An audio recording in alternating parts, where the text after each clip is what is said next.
hein. Voici, nous allons voir quelques images pas encore, me dit-on en régie, ce n'est pas grave. Donc, voici. Philippe Sella, je vous donne d'abord un micro, il est allumé, s'il vous plaît. Vous avez tout connu, victoire, défaite, on va y revenir. Vous avez connu aussi le dur labeur de l'entraînement. Vous avez connu l'esprit d'équipe. Vous avez connu aussi ces moments très précieux, très rares, où le corps ayant tout donné, on sait qu'il peut encore aller plus loin à une seule condition, d'avoir du mental et d'avoir du cœur. Alors j'aimerais d'abord vous interroger, vous qui avez été international de 82 à 95, qui collectionnez des titres chers à votre cœur, par exemple le Grand Chelem en 87. Moi j'aimerais d'abord vous interroger sur l'esprit d'équipe. En voici une d'équipe. L'esprit d'équipe, c'est quoi? Oui, bonjour à tous, merci de m'accueillir. L'esprit d'équipe, en fait, quand on m'a invité, j'ai pensé que par rapport à toute une campagne, par rapport à l'esprit bassin, au-delà du site qui est magnifique, mais il y avait aussi donc les hommes qui sont importants. Et c'est vrai que quand on parle de rugby, on parle de collectif. Et en fait, un peu comme le hand, je ne sais pas si vous avez regardé hier, mais c'était extraordinaire ce qu'on a vu. Le collectif du hand, du rugby, est peut-être plus fort encore que dans tous les autres sports actifs. En fait, les gens se croisent sur la plupart des sports collectifs. Au hand, au rugby, les gens se rencontrent. C'est-à-dire que ça va un petit peu plus loin. Il y a un lien, une cohésion, due certainement aussi différents aspects des règles du combat à mener, où jamais rien n'est arrivé, où si tu t'isoles, eh bien tu es moins fort. Enfin, il y avait un entraîneur qui disait aussi, si tu t'isoles, surtout t'isole pas tout seul. Donc, mais bon, là je ne sais pas comment il peut y arriver, mais voilà. Donc c'est se rendre compte en fait que effectivement, seul on va peut-être plus vite, mais ensemble, eh bien on va beaucoup plus loin.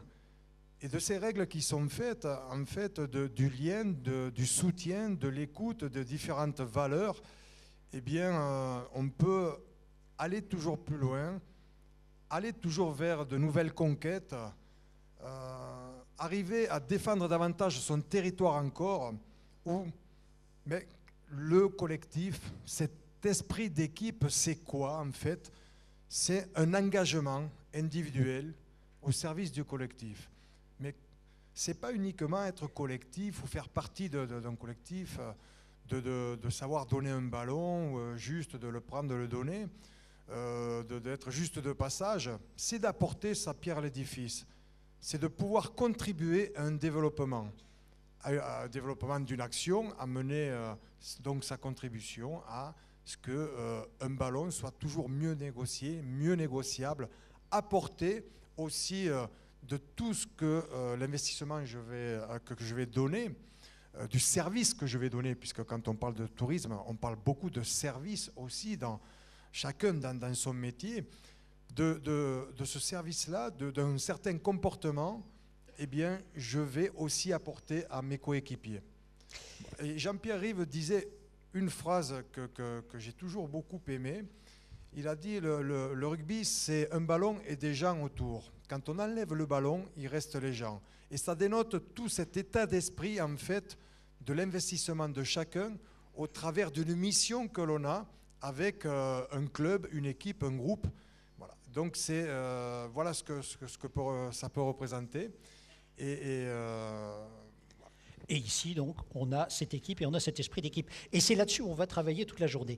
Une notion encore que j'aimerais qu'on approfondisse, c'est la notion de fierté. J'imagine que quand on a connu des victoires, mais peut-être aussi des défaites, est-on fier du boulot réalisé parce qu'on a vaincu ou parce qu'on a tout donné? Le sentiment de fierté, il vient comment? Mais déjà, il ne faut pas confondre le sentiment de fierté et être fier, quelque part. Hein, parce que être fier, c'est peut-être croire qu'on est au-dessus, il y a un phénomène où on est hautain, certainement, alors qu'un sentiment de fierté vient davantage de perspective, de rêve et aussi de réalisation.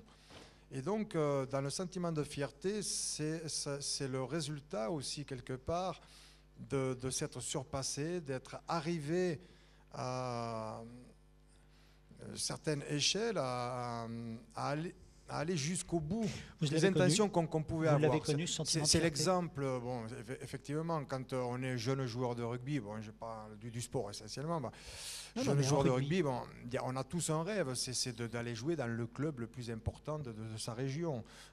Déjà, donc quand tu arrives à ça, tu as un sentiment de fierté. Un sentiment de fierté, ça correspond à une certaine réussite, mais ça correspond aussi à tout un investissement, à un engagement, à cette volonté d'atteindre cet objectif. Donc ça demande des efforts, ça demande à aller chercher quelque part eh bien, cette performance-là. En équipe de France, évidemment, c'est tout à fait pareil.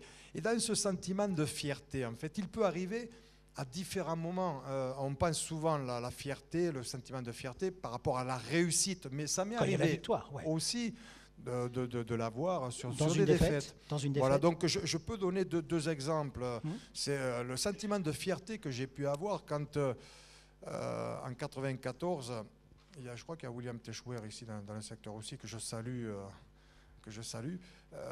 On a partagé des tournées et en 94, il y avait un sentiment de fierté très très fort pour la tournée en Nouvelle-Zélande. Bon, on avait perdu un premier match au Canada contre une nation qui n'est pas majeure, donc là on avait plutôt honte et tout simplement parce qu'on a pris de haut cette équipe, très certainement. Et donc on n'a pas fait les efforts, tous les efforts, tout ce souci du détail qu'on doit avoir dans une préparation. Et je voudrais noter que quand on pense qu'on est plus fort, quelquefois il peut y avoir ces problèmes-là. Donc là, il n'y a pas de fierté. Mais derrière, on a rencontré les Néo-Zélandais et on a gagné la série des tests. Et après le premier match que l'on gagne, effectivement, tu sens que il y a une émotion. Et ce sentiment de fierté, c'est quoi? C'est une émotion forte que l'on a par rapport à l'accomplissement. L'accomplissement est dû à tout un travail de fond qui est assez exigeant d'ailleurs, parce que plus on va vers le haut niveau, et plus il doit y avoir de cette exigence. Mais aussi, ça m'est arrivé quand il y a eu une défaite. J'ai un exemple, c'est pour ça que on peut avoir le sentiment de fierté vraiment à différents moments. Et j'ai un souvenir d'une rencontre contre Toulouse, c'était avec Agen en 95, où on joue à Pau un quart de finale, il me semble, ou un huitième de finale, et on donne tout ce jour-là avec le club, dans la contre-attaque, dans la relance, dans l'initiative, dans la défense. On sent qu'à tout moment, enfin, on est devant au score, mais on sent qu'à tout moment, ça va passer, etc. Mais en face, on a une très grosse équipe aussi, très très généreuse, très bien organisée. Il nous manque quelques petits détails sur de la finition, et on finit par perdre le match. Et je suis rentré au vestiaire, j'ai vu beaucoup de visages très déçus, des têtes basses. Et j'ai demandé à tous les joueurs de relever vite la tête, que ça pouvait arriver de perdre un match, mais qu'il y avait autre chose aussi qui allait venir derrière. Mais de ce qui avait été démontré pendant l'ensemble de la rencontre, on n'avait aucune honte à avoir, bien au contraire. Qu'on avait, par rapport au maillot agenais, par rapport à la culture du club, à l'identité de ce club-là, eh bien qu'on avait vraiment été à la hauteur de l'événement. Il a manqué effectivement la victoire, mais que derrière, eh bien, l'homme, le joueur, avait donné tout ce qu'il avait, donc ça peut arriver. Mais c'est comme ça aussi qu'on construit de nouvelles victoires derrière. Il faut savoir vite relever la tête. Ça peut arriver d'avoir une contre-performance. Donc après, ça dépend comment elle a été acquise, cette contre-performance. Voilà. Donc ça dépend souvent de cet investissement, des comportements qu'on va avoir avec les différents coéquipiers.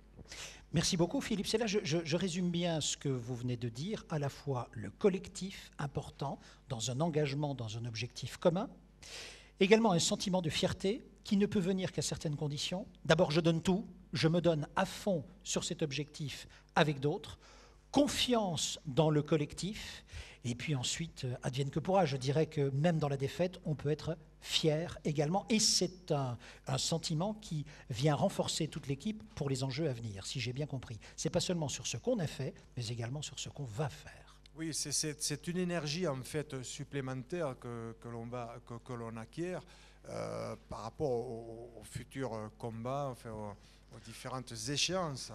Effectivement, vous parliez de confiance, c'est nécessaire. S'il n'y a pas une confiance, il ne peut pas y avoir d'investissement, il ne peut pas y avoir d'initiative. On n'ose pas quand il n'y a pas de confiance. Donc, dans un environnement, pour avoir une certaine confiance, c'est de pouvoir maîtriser d'abord son métier, chacun son expertise, afin qu'il puisse y avoir justement cet investissement. Ensuite, dans l'environnement, il y a aussi le collectif, et donc c'est la relation avec les autres. C'est-à-dire que quand il y a un ballon, j'imagine, et c'est dans tous les domaines identiques, eh bien c'est savoir le passer à un coéquipier, c'est savoir le mettre dans les meilleures dispositions, c'est se retrouver dans cet environnement avec une communication, avec des échanges, des moments partagés pour mieux se connaître. Même si on a l'impression de se connaître plus ou moins, si on ne fait pas le premier pas, si on ne va pas chercher l'information, si on ne la donne pas, s'il n'y a pas ces échanges-là, il n'y aura pas, ou il y aura moins de cette confiance-là. Et puis, j'irai même un petit peu plus loin. Il y a aussi, et je pense que par rapport au bassin, ça doit être assez caractéristique parce qu'il y a une force vive, enfin, ce que je ressens. Et en club, c'est pareil, c'est le sentiment d'appartenance. Voilà, ce sentiment d'appartenance, quoi. Quand on connaît sa région, son club, l'histoire de son club, les gens, les hommes, les femmes qui sont passés, qui ont fait auparavant, eh bien, il y a aussi cette fierté, et ce sentiment d'appartenance, et donc cet engagement supplémentaire qui va permettre, eh bien, d'avoir au-delà du numéro que j'ai dans le dos, de mon rôle de joueur uniquement, mais je vais amener ma contribution à la réussite aussi du développement de l'équipe. Voilà, que ce soit sur le terrain, mais aussi en dehors. Voilà, ce sentiment d'appartenance, ça permet, voilà, d'aller plus loin dans la performance. C'est un engagement supplémentaire. Voilà, mais il faut être curieux et connaître un petit peu vraiment son environnement. Merci beaucoup, Philippe Sella, pour cette première intervention. Nous vous retrouverons tout au long de cette matinée. Vous intervenez quand vous voulez. Je vais vous demander de vous installer sur l'un des fauteuils. D'accord, on se retrouve tout à l'heure.